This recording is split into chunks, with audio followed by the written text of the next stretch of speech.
Does voter fraud exist? I don't know for certain. Are you an expert in voter fraud? No, I'm not. Well, why then is Twitter right now putting purported warnings on virtually any statement about voter fraud? We're simply linking to a broader conversation so that people have more information. No, you're not. You put up a page that says, quote, voter fraud of any kind is exceedingly rare in the United States. That's not linking to a broader conversation. That's taking a disputed policy position. And you're a publisher when you're doing that. You're entitled to take a policy position, but you don't get to pretend you're not a publisher and get a special benefit under Section 230 as a result.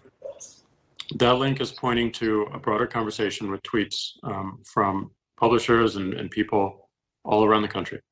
Mr. Dorsey, would the following statement violate Twitter's policies? Quote, absentee ballots remain the largest source of potential voter fraud. I imagine that we would label it so that people can have more context in read through. How about this quote?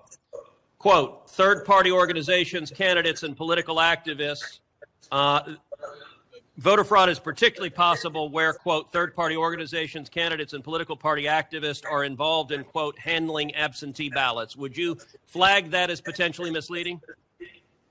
I don't know the specifics of how we might enforce that, but I imagine a lot of these would have a label pointing people to a bigger conversation. Well, you're right. You would label them because you've taken the political position right now that voter fraud doesn't exist. I would note both of those quotes come from the Carter-Baker Commission on Federal Election Reform. That is Democratic President Jimmy Carter and former Secretary of State James Baker. And Twitter's position is essentially voter fraud does not exist. Are you aware that just 2 weeks ago in the state of Texas, a woman was charged with 134 counts of election fraud? Are you aware of that?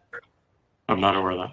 If I tweeted that statement with a link to the indictment, would you put a warning on it that says, well, the Democratic Party position right now is voter fraud doesn't exist? I don't think it's useful to get into hypotheticals, but I don't believe so. You don't believe so? Well, we're going to test that because I'm going to tweet that and we'll see what you put on it.